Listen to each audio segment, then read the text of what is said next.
2013년 세계보건기구 WHO의 말라리아 리포트입니다. 당시 유엔 세계보건기구 사무총장이었던 마가리타 찬 총장님께서는 그 보고서의 서문을 통해서 이렇게 말씀하셨어요. 2000년도부터 2012년까지 말라리아 퇴치를 위한 국제사회의 노력을 쭉 보니까 아주 큰 성과가 있더라. 그런데 그 원인이 무엇인지 두 가지를 총장님께서 말씀하셨는데, 하나는 정부의 의지가 되게 많았다. 말라리아를 퇴치하고자 하는 정부의 의지가 되게 컸고, 두 번째로 얘기하는 것이 전 세계적으로 말라리아 퇴치 운동에 앞장섰다. 그 두 가지가 말라리아를 크게 줄일 수 있었던 이유가 됐다라고 설명하셨습니다. 지금 얼마나 더 좋아졌을 거라고 생각하십니까? 많이 좋아지지 않았습니다. 세계보건기구에서 성공적인 케이스라고 이야기하고 있는 말라리아 퇴치 운동, 그런 성공적인 케이스마저도 국제사회가 많은 노력을 하고 있음에도 불구하고 크게 성과를 보이지 않는다는 것은 어떻게 보면 되게 충격적인 사실일 수도 있다고 생각합니다. 하나만 생각해 보겠습니다.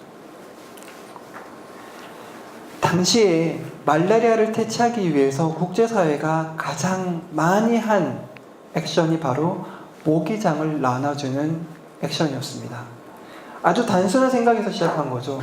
말라리아는 모기를 통해서 감염이 되니까 모기한테 안 물리면 되고, 우리가 모기장을 나눠주면 모기한테 안 물릴 수 있겠다 라는 생각에서 시작됐죠. 그래서 유니세프에서도 말라리아 모기장 보내기 캠페인, 스탑 말라리아 캠페인을 진행을 했고요. 유니세프 외에도 수많은 기관들이 스탑 말라리아 나우 이런 운동 캠페인도 있었고요. 우리나라 네이버에서도 이런 모금 활동들을 해가지고 아프리카에 모기장들을 많이 보냈습니다. 실제로 아마 여기 계신 분들도 업무를 하시다가 혹은 개인적으로 모기장 보내기 캠페인에 참여하셨던 분들이 많이 있을 거라고 생각합니다. 저도 참여했었고요. 학생일 때. 지금 오른쪽 위 사진을 보면 국제사회가 나눠줬었던 모기장을 받은 마을의 그 단체 사진입니다.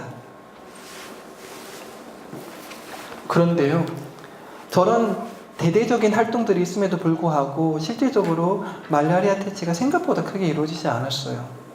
여러 가지 이유가 있는데, 많이 해자되는 얘기 중에 하나가 그 아프리카 그 나라의 오일장에 가보면 우리가 지원했었던 모기장들이 다 시장에 나와 있어요. 팔고 있어요, 사람들이.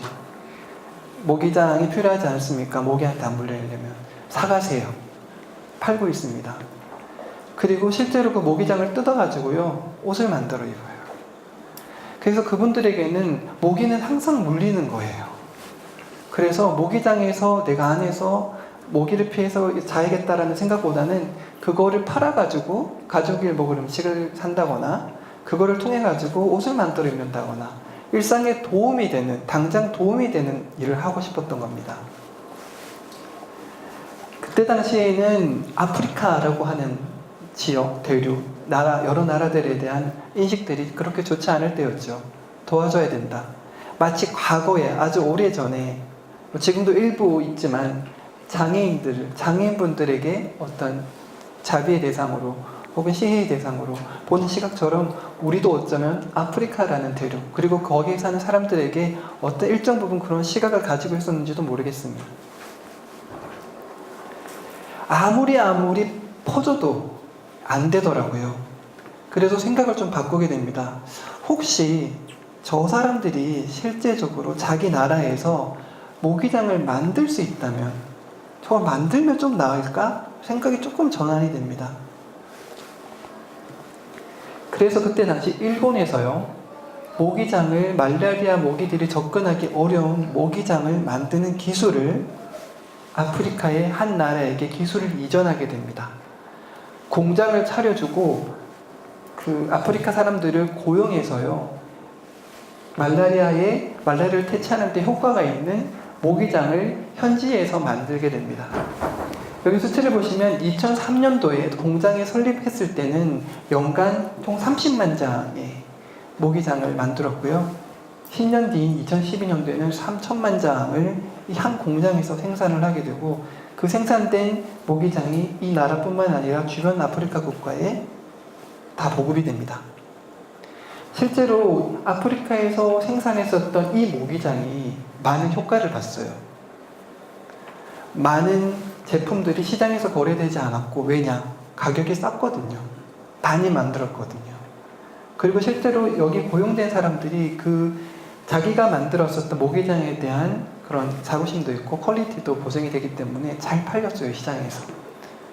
실제로 이 제품이 만들어지고 모기장들이 아프리카에 보급이 되면서 말라리아의 감염률이 떨어지기 시작합니다. 어떤 차이가 있는 걸까요? 이 이야기를 그냥 발표 전에 공유하고 싶었습니다. 저는 김광희입니다. 현재 한국장애인개발원 대응용부의 국제협력을 담당하고 있습니다. 인사드리겠습니다.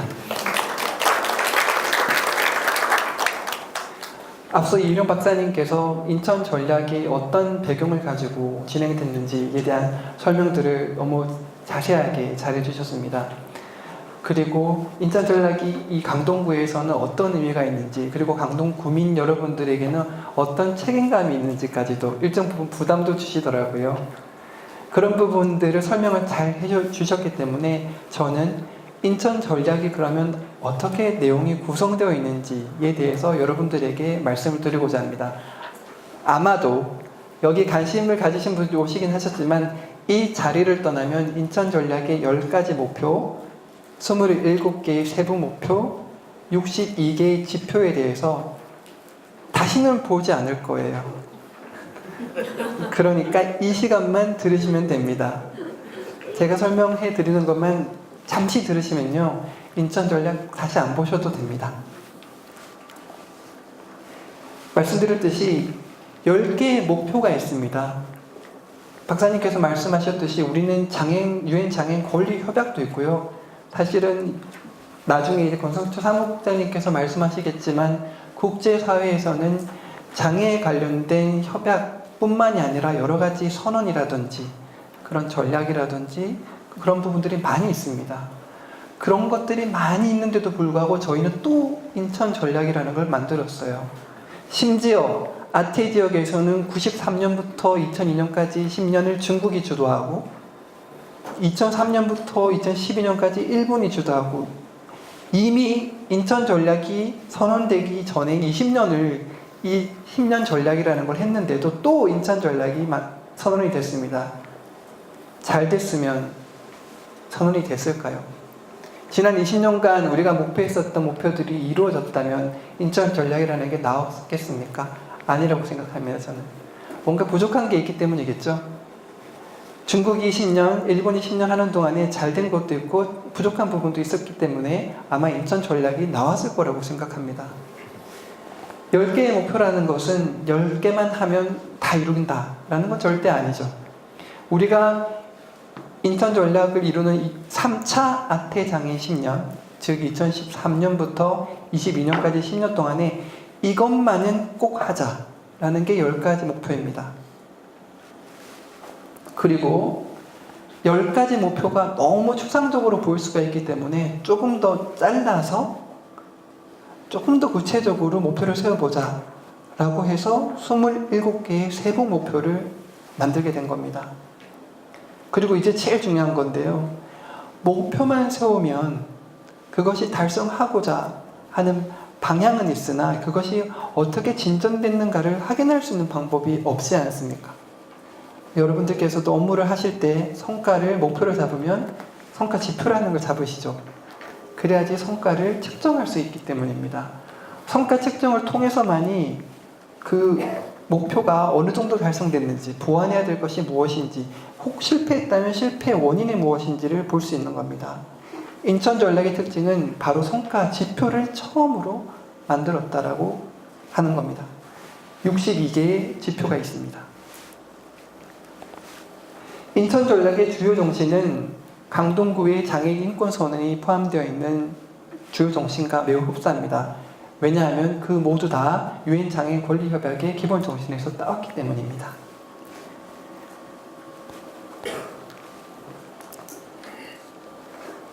여러분들이 일상에서 늘 접하시는 문제이기 때문에 다 읽지는 않겠습니다. 이경 박사님께서 강조하셨듯이 우리는 모두 아무도 소외를 하면 안 되고요.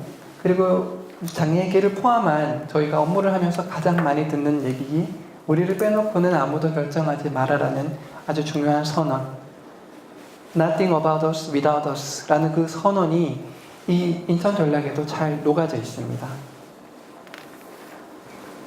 10가지 목표를 한번 차근차근 보겠습니다. 첫 번째입니다. 가난한 장애인의 수를 줄이고 장애인의 일자리를 늘린다. 혹시 국제사회의 어떤 개발, 전략, 정책 이런 것들에 관심을 가지신 분들이 있다면 아마 예전에는 새천년 개발 목표라고 하는 밀레니엄 디벨롭먼트 골 혹은 MDG라고 불리는 것에 대해서 익숙하실 거고요. 지금은 2015년부터 2030년까지 유엔 지속가능 개발 목표라고 우리가 부르는 SDG에 대해서도 많이 들어보셨을 겁니다. 두 가지의 그 국제사회의 개발정책 노력에서의 공통점이 뭐냐면 목표 1은 빈곤에 관련된 일을 다룬다는 겁니다. 인천전략도 마찬가지입니다. 박사님도 말씀하셨지만 1번은 빈곤에 관련된 문제입니다. 가난한 장애인의 수를 줄이자. 그리고 일자리를 제공하자라는 겁니다. 그러면 그걸 어떻게 우리가 측정할 수 있을까? 지표에 관련된 얘기 보시겠습니다. 첫 번째, 가난한 장애인이 몇 명인지 알아본다. 그 사회에 가난한 장애인이 몇 명인지 알아본다. 지금 제가 준비한 자료는 인천 전략의 책자를 알기 쉬운 버전으로 번역해서 만든 이지리드 버전입니다. 원문에는 이렇게 되어 있습니다. 하루에 1.25달러 이하를 버는 장애인의 수. 그렇게 되어 있습니다. 유엔에서 얘기하고 있는 하루에 그 PPP 기준으로 했을 때 최저 생활비라고 보시면 되는데 1.25달러 이하로 살아가는 장애인의 수를 측정을 하면 빈곤 문제에 대한 목표 1이 어떻게 이행되는지를 확인할 수 있다라는 계획입니다. 우리나라는 어떨까요? 1.25달러면 하루에 얼마입니까? 한 1,500원 될까요? 1,600원, 1,700원? 우리나라의 케이스가 1.25달러 이하로 살아가는 장애인의 수가 만약에 책정된다면 어느 정도 나올 것 같으세요? 많이 나올까요? 1.25달러. 하루에 2,000원 미만으로 생활하는 분. 그렇다면 30일 기준으로 하면 얼마인가요? 6만 원인가요?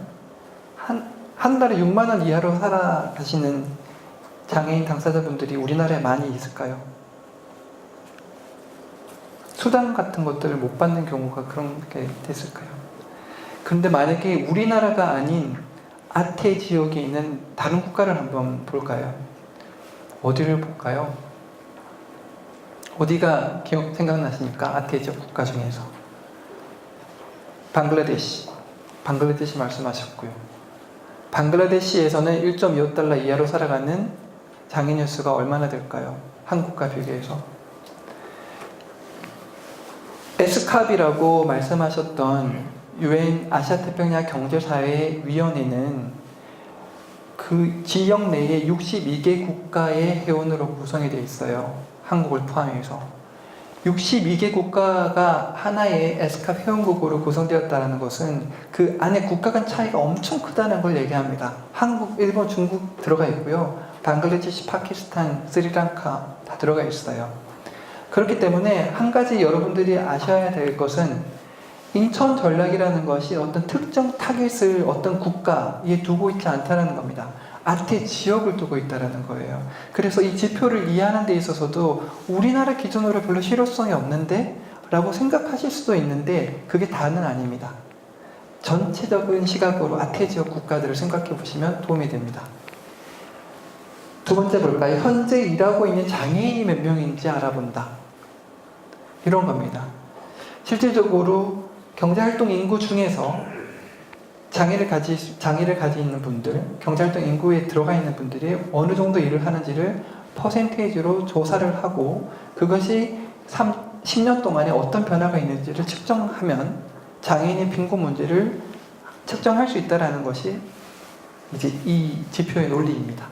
자, 이런 식으로 각 목표마다 지표들이 있는 겁니다. 두 번째를 예를 들어 볼까요? 목표 2는 정치 참여, 의사결정에 대한 장애인의 정치 참여에 대한 목표입니다. 여기에는 어떤 지표가 있어서 측정하는지 보겠습니다. 첫 번째, 장애가 있는 국회의원이 몇 명인지 알아본다. 장애인의 목소리가 정치 참여나 의사결정 과정에서 얼마나 반영되는지를 확인하기 위한 지표로 그 나라의 정책 입안자 중에서 장애인 당사자가 몇 명이나 있는가를 지표로 잡고 있는 겁니다. 우리나라 같은 경우 20대 국회를 한번 볼까요? 20대 국회에 장애를 가지신 국회의원이 몇 분인지 혹시 아십니까?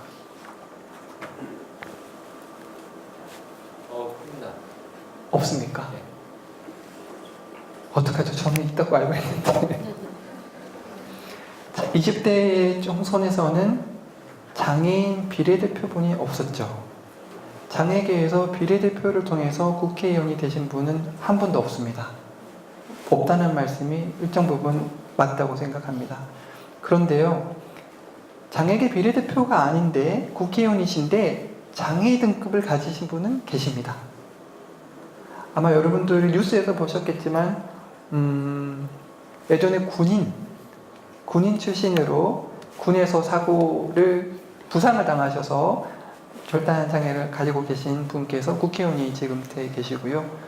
사실은 우리가 봤을 때 그분이 장애인이 아니냐라고 봤을 때는 물론 등급이 있거나 눈으로 보이는 것으로 봤을 땐 장애인이 맞다고 하는데 모르겠습니다. 그 의원분께서는 본인이 장애인으로서 국회의원이 됐다라고 생각하실지 아니면 나는 그냥 국회의원인데 좀 불편한 게 있다라고 생각하시는 건지 모르겠습니다. 인식에 좀 차이가 있습니다. 그런 것처럼 국회의원이 몇 명인지를 알면 장애인의 목소리가 정책 입안 과정에서 얼마나 반영이 된다라는 것을 가늠할 수 있기 때문에 이런 지표가 있습니다. 그리고 이 두 번째 지표 보실까요? 장애와 관련된 정부 부처에서 일하는 장애인이 몇 명인지 알아본다. 이런 겁니다.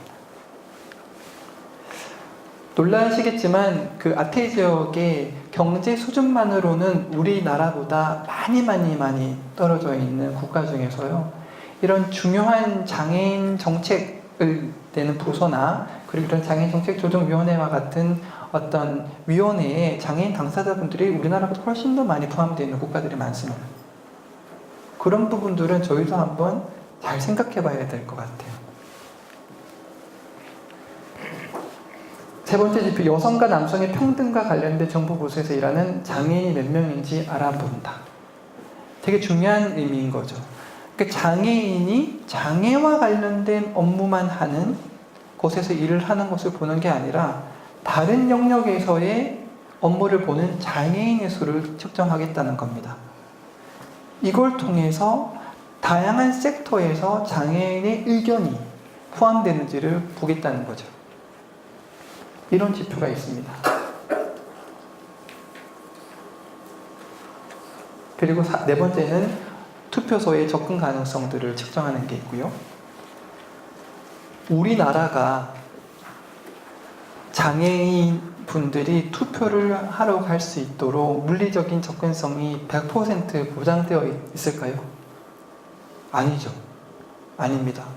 그런데 나중에 제가 또 말씀드리겠지만 2017년도에 인천전략 10년의 절반이 딱 되는 시점이라서 중간평가라는 걸 해서 여러 국가의 각각의 목표 이행사항들을 다 모아가지고 회의를 했는데요. 거기에 보면 놀랍게도 100% 투표소에 대한 접근성이 100% 보장되는 국가들이 꽤 많이 있습니다. 우리나라는 한 70몇 %로 보고를 했더라고요. 나중에 자세하게 보겠습니다. 세 번째가 바로 접근성에 관련된 겁니다. 목표는 주변 환경, 대중교통, 지식 정보를 장애인이 보다 편하게 이용할 수 있고 보다 쉽게 의사소통할 수 있게 한다 라는 목표를 가지고 있고, 그걸 측정하기 위한 첫 번째 지표로서 장애인도 편리하게 이용할 수 있는 정부의 건물이 몇 개인지 알아본다. 이거는 정부 부처의 건물에 대한 물리적 접근성에 관련된 지표가 되겠죠. 제가 오늘 이 서울시립 장애인복지관 저는 사실 처음 왔지만 당연히 물리적 접근성이 잘 보장이 됐을 거라고 생각을 했어요. 그래서 지하철을 타고 오면서 저희 회사가 이제 여의도니까 지하철 타고 오면서 여기 와가지고 내려가지고 휠체어는 어디로 가는지 한번 봤어요. 유심히. 엘리베이터가 있고 나와가지고 이제 이쪽으로 쭉 걸어오려고 하는데 전 처음이니까 걸어오려고 하는데 오는 길에 박사님을 뵈가지고 센터에서 차가 와가지고 타고 와서 그걸 못 봤는데요.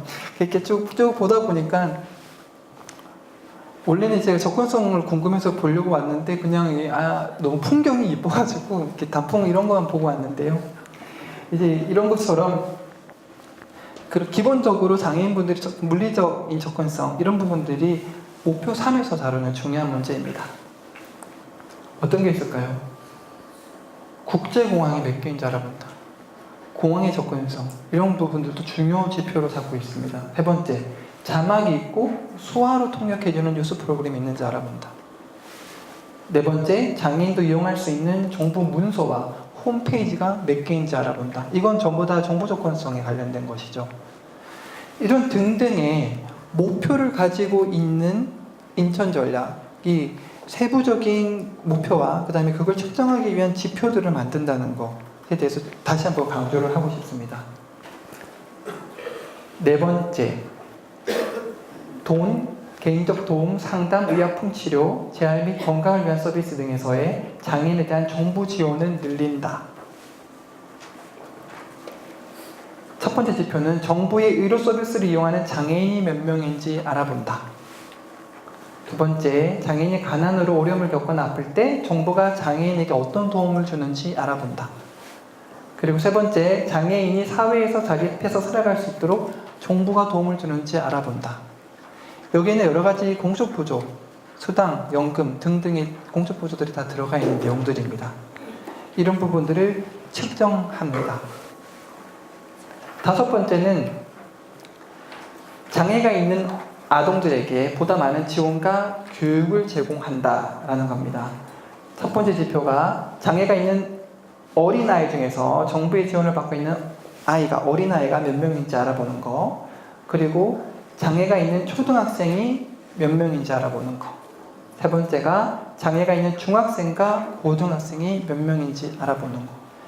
지금 이게 특수학급 혹은 특수학교 그리고 통합 수업을 하고 있는 일반 학교에서 통합 수업을 진행하는 경우 이런 것들을 다 포함을 하는데요. 지금 이 이지 리드 버전에서는 그걸 되게 구체적으로 나누지는 않았습니다. 그렇지만 결국에는 이 지표를 통해서 확인하고자 하는 것은 초등, 중등, 고등으로 갈수록 그 특수 교육을 받아야 되는 대상자인 아동이 어떻게 교육을 받고 있고 이수하고 있는지를 측정을 해보겠다는 겁니다. 그것이 이제 목표 5번에 관련된 일이고요. 목표 6번입니다.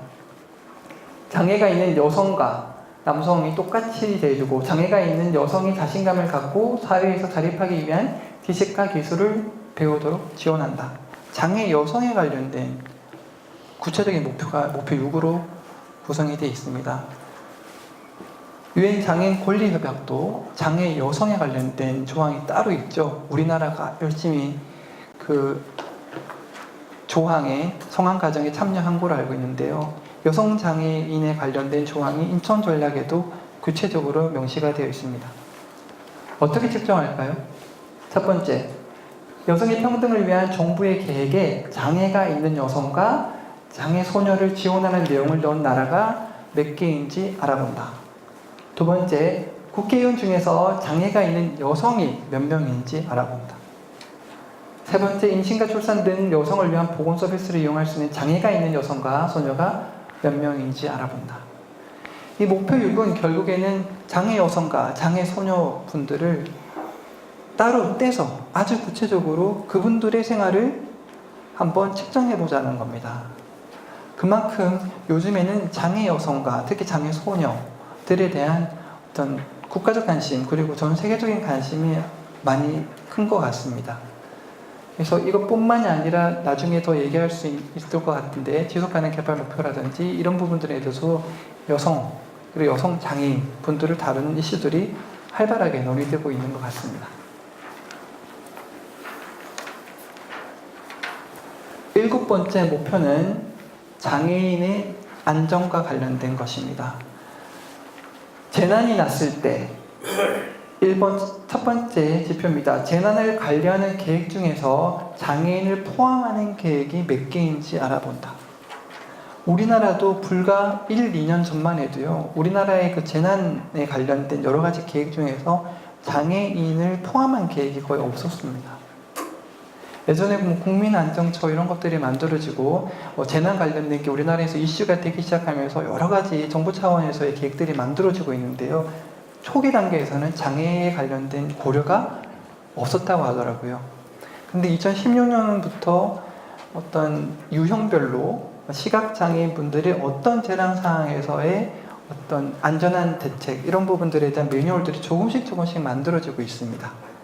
지금 저희 장애인개발원도 연구실을 통해 가지고 이런 연구들을 만들어 가고 있고요. 특히 올해 같은 경우에는 그 장애인개발원과 다른 장애인 단체들이 많이 들어와 있는 이 여의도에 있는 이룸센터에서의 이 재난시 대피법 이와 관련된 연구가 실제로 진행을 했고요. 지금 거의 마무리 단계에 있습니다. 생각을 해보시면 이룸센터 같은 경우에는 아마 많은 분들이 방문해 보셨을 거라고 생각하는데 다양한 유형의 장애인 분들이 근무를 하고 계시는 건물이지 않습니까? 10층 건물이지 않습니까? 그러면 이 건물에서 재난 발생 시 대피를 할 수 있는 매뉴얼을 만든다라고 하는 것은 어떤 다양한 것들을 고려를 해야 된다라고 볼 수밖에 없는 거죠. 아주 작은 빌딩 하나의 건물에서의 재난시 대응 방안에 대한 매뉴얼을 만드는 연구지만 저는 그 안에서 많은 장애 유형들이 고려가 돼야 되는 그런 상황이기 때문에 그런 것들이 국가적 차원으로 확대되었을 때 아마 재난시 장애인분들의 어떤 대피 매뉴얼이라든지 예방 매뉴얼 이런 것들이 만들어질 거라고 생각을 합니다. 지금 만들고 있습니다. 지표를 통해서 어떻게 측정하는지 보겠습니다. 두 번째, 재난이 일어났을 때 장애인을 어떻게 도울지를 포함하는 전문가 훈련 프로그램이 몇 개인지 알아본다. 세 번째, 재난 등 위험할 때 장애인도 빨리 피할 수 있는 곳이 몇 개인지 알아본다. 8번째입니다. 8번째는 조금 중요하다고 제가 강조하고 싶습니다.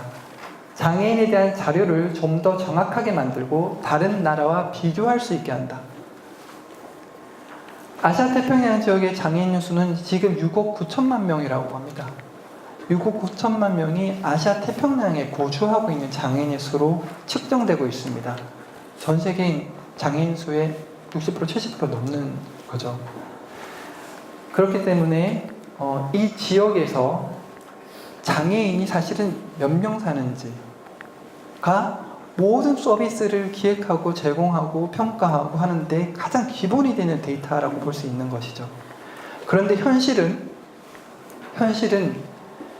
아태 지역 국가 62개국의 유엔에스카 회원국 중에서 장애 출연율, 장애 비율로 우리가 쉽게 얘기를 하면 몇 퍼센트, A 국가가 몇 퍼센트, B 국가가 몇 퍼센트 이런 것들을 다 자료를 냈는데요.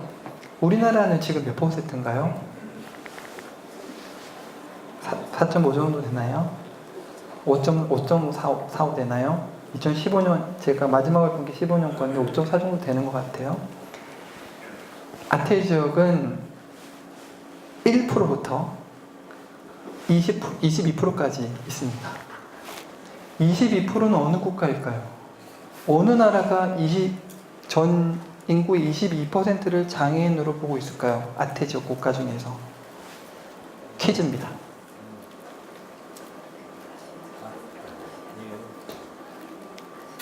막 얘기해도 됩니다. 어렵잖아요. 어느 나라가 22%일까요? 영국. 어떻게 하죠? 아태 지역이 아닙니다. 어떻게 하죠? 어디요? 싱가포르. 아닙니다. 아닙니다. 되게 좋으세요. 계속 시도해보세요. 네. 일본. 아닙니다. 힌트 좀 드려야 돼요. 젊은 분들이 신혼여행을 가려고 많이 노력하시죠. 호주. 신혼여행을 원하시는 곳을 얘기하셨는데 호주도 맞습니다. 20%, 22% 뉴질랜드. 호주, 뉴질랜드가 장애 출연율이 20%가 넘습니다. 우리나라 5.4%. 근데 아이러니하게요, 1%, 1.2%, 1.5%를 내는 국가들이 어느 국가인지 아십니까?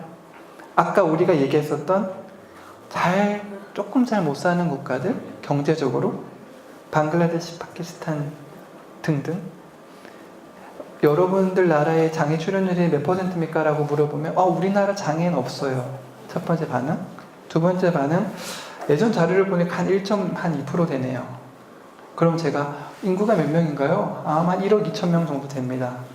그러면 한 1.2%면 한 몇 명인가요? 제가 이렇게 모른 척 물어봅니다. 제가 이 대화를 하는 대상은 장애를 다루는 담당 부서의 공무원이에요. 관심이 없어요. 왜냐하면 옛날 자료 보니까 우리는 1.2%밖에 없기 때문에 우리나라에 별로 없는데 장애인이 관심을 가질 이유가 없다는 거죠. 그만큼 통계가 엉망입니다. 그래서 인천 전략에서는 이 목표 8번 장애 통계 구축에 관련된 것들에 대한 것들 아주 중요하게 생각하고 있고요. 나중에 제가 설명드리겠지만 우리 정부가, 대한민국 정부가 목표 8을 이루기 위한 특별 지원을 하고 있습니다. 먼저 9번을 보겠습니다. 장애인의 권리에 관한 협약 UNCRPD를 실천하고 그 내용을 각 나라의 법에 담는다. 조금 다르게 말하면 CRPD를 비준하지 않는 국가들이 아태 지역에 아직 많이 있지 않습니까? 그래서 10년 동안 UNCRPD를 비준하는 국가 수를 늘리겠다라는 목표를 잡았습니다. 1 볼까요? 장애인의 권리에 관한 협약을 지키기로 약속한 나라가 몇 개인지 알아본다. 이게 비준한 국가 수를 얘기하는 겁니다. 2번, 장애인에 대한 차별을 금지하는 법이 있는 나라가 몇 개국인지 알아본다. 장애인 차별금지법을 보유하고 있는 나라가 몇 개인지 알아보겠다는 거죠. 오래 기다려주셨습니다. 마지막 목표 10번. 인천 전략을 실천하기 위해서 아시아 태평양 지역뿐만 아니라 세계 여러 나라들과 함께한다. 이 목표 10번은요, 국제 협력에 관련된 얘기입니다. 인천 전략은 어떻게 보면 국가 단위의 개발 전략이라고도 볼 수 있습니다. 실질적으로 인천 전략을 주도하고 있는 UN 기구가 UNESCAP이고 UNESCAP의 구성원은 개별 국가이기 때문에 국가 단위의 전략이라고 할 수 있거든요. 그런데 왜 우리는 국제 협력을 이야기하고 지역 간 협력을 얘기할까요? 그 얘기는 이 인천 전략을 이행하기 위해서는 단순히 국가 차원의 노력만으로는 안 된다라는 겁니다. 지역 차원의 노력, 그리고 아주 하위 지원이라고 하는데 우리가 소그룹으로 구분을 했을 때 어떤 특정 국가들 간에 동남아, 동북아, 서남아 이런 식으로 그 지역 국가들 간의 노력이 동반되었을 때만이 인천 전략을 이룰 수 있기 때문에 국제 협력의 중요성을 강조하고자 목표를 따로 잡아서 목표 10으로 잡았습니다. 그래서 지표를 보면 아시아 태평양 지역에서 장애인의 인권을 위해 일하는 국제기구가 몇 개인지 알아본다. 한국 정부가 뭐라고 있는가? 이 부분에 대해서 관심 많으시고 비판할 거리가 많으실 텐데 짧게 할 수 있어서 12년도에 인천 전략 선포한 이후에요. 우리나라 보건복지부가 장애를 전담하고 있는 부처이기 때문에 우리 한국장애인개발원에게 그 업무를 줬어요. 야, 너희 10년 동안에 인천 전략 사무국을 줄 테니까 열심히 일해봐. 라고 해서 정부에서 일정의 예산을 들여서 저희 원에 지원을 했고요. 2014년에 그렇게 업무가 장애인개발원으로 왔기 때문에 제가 직장이 생겼어요. 제가 저거가 만들면서 들어온 첫 번째 직원입니다. 지금 현재 개발원에서는 국제기구 협력사, 국별협력사, 글로벌 연수사, 민간협력사, 인식개선사 이런 등등의 카테고리를 가지고요. 쉽게 생각하면 한국국제협력단 코이카가 하고 있는 업무들을 저희가 장애 분야에서 하고 있다고 보시면 됩니다. UN 에스카과 같은 국제기구들을 지원을 해서 프로그램을 지원을 하고 있고요.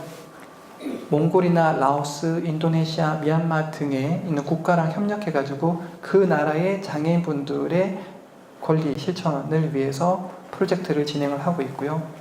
매년 2개국에서 20명 정도의 장애 전문가, 정책 전문가, 공무원, 그다음에 시민사회단체, 실무자분들을 국내에 초청해서 2주간 장애 정책 관련된 역량 강화 연수를 진행을 하고 있고요. 공모사업을 통해 가지고 민간단체를 선정해 가지고 그분들이 장애 분야의 국제개발 협력 사업을 수행할 수 있도록 예산을 지원하고 있습니다. 그리고 인식 개선 사업으로서 관련된 홈페이지를 만들어서 관련된 정보들을 공유를 하고 있고요. 이 중에서 한 가지만 말씀드릴게요. 인천전략 목표 8이 바로 장애 데이터에 관련된 것이었습니다. 장애 데이터를 가지지 못하는 국가들이 너무너무 많기 때문에 저희는 인천 전략을 선포하면서 한국 정부하고 UN 에스캅은 어떤 프로젝트를 수행할 것인가에 대해서 논의를 많이 했는데요. 지금 2014년 2월부터 올해 말까지 진행하고 있는 것이 바로 장애 통계를 구축하는 것을 지원해주는 사업입니다. A라는 국가에는 마지막으로 장애 통계를 가지고 있었던 것이 2008년이었어요. 10년 전의 통계라고 저희한테 보여준 것이 우리나라의 장애 관련된 통계는 이거 하나입니다. 장애 유병률이 1.2%입니다. 자, 10년 전의 장애 통계 그리고 1.2%의 장애 출연율을 가지고 있는 국가에서 인천 전략을 이행할 수 있는 방법이 뭐가 있을까요? 아쉽게도 어렵다고 생각합니다. 그래서 UN 에스캅은 우리 정부와 협력을 해서 그 나라들의 가장 기본적으로 장애에 관련된 데이터를 수집할 수 있는 방법을 좀 알려줘야겠다 라고 해서요. 14년 2월부터 올해 말까지 총 17개국, 17개국의 장애 통계 관련된 전문가 그리고 장애 관련된 전문가와 정책 기반자들을 대상으로 찾아가는 컨설팅 서비스를 하고 있습니다. 간단하게 설명드리자면 이런 겁니다. 인천전략 62개 지표 여기 있는데 지금 기하의 나라에서는 장애 관련된 데이터가 전무하기 때문에 이거를 절대 측정할 수 없습니다. 그러면 여러분들이 어떻게 하시면 인천전략 62개 지표를 여러분들이 가지고 있는 데이터를 통해 가지고 만들 수 있을까요? 그것들을 찾아내는 것이 이 컨설팅의 목표입니다. 그래서 실제로 UN 에스캅이 전문가를 고용을 해서 각 나라를 돌아다니면서 컨설팅을 실제로 진행을 했습니다. 그 전문가는 호주에서 오셨어요. 그래서 2017년도에 2017년 12월 달에 중국 베이징에서 다 모였습니다. 장관급 회의로 다 모여서 지난 5년간 인천전략 이거 62개 지표, 10개 목표, 27개 세부 목표, 62개 지표가 국가마다 어느 정도 실질적으로 이행이 됐는지를 결과를 발표하게 됩니다. 그리고 그 결과 보고서가 이겁니다. 장애 포괄적 아태지역 사회 건설. 영문으로 된 자료인데요. 저희가 회의 끝나자마자 번역을 한글로 했습니다. 장애 포괄적 아태지역 사회 건설. 이 책을 보시면 지난 5년간 인천 전략을 목표로 아태지역의 62개 국가에서 각 목표별로 어느 정도의 성과를 보였는지를 이 책에 정리가 되어 있습니다. 이 책은요, 네이버나 구글에서 저 제목을 치면 인터넷으로 검색이 될 겁니다. 저희 홈페이지로 넘어올 겁니다. 바로 다운받으실 수 있습니다.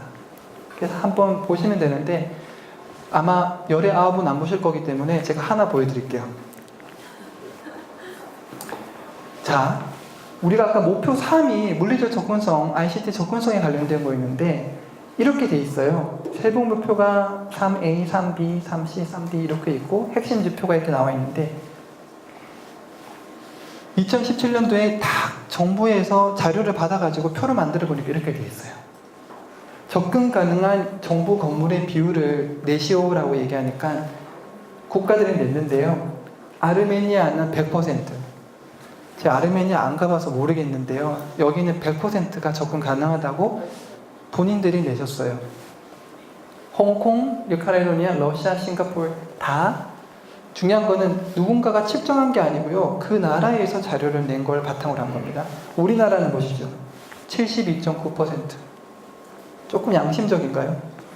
72.9%가 접근 가능하다라고 냈고요. 인도네시아는 76.9%.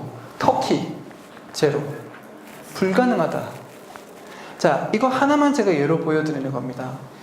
인천 전략이 10년 계획이고 5년을 이행한 것에 대한 결과를 정리한 표예요. 그럼 이 표는 어떤 의미가 있을까요? 저는 당장 이렇게 할 것 같아요. 내가 터키 정치인이면 이거 갖다 내겠어요. 의회에다가. 이거 했는데 우리나라가 0.0% 국제사회에서 고개를 못 들겠다. 이게 뭐냐 이게. 우리보다 못 사는 나라. 뭐 제가 막말해서 우리나라보다 못 사는 나라들도 저렇게 접근 가능한데 우리나라는 이게 뭡니까? 라는 자료로 저는 쓸 것 같아요. 인천 전략은 다양하게 활용할 수 있습니다. 그렇지만 목표는 하나인 거죠. 아태 지역의 장애인의 권리 실천을 위한다는 목표는 단 하나입니다. 그것을 위해서 이 자료를 다양하게 활용할 수 있다는 것이 인천 전략의 중요한 의미가 아닌가라고 저는 생각을 하고 있습니다.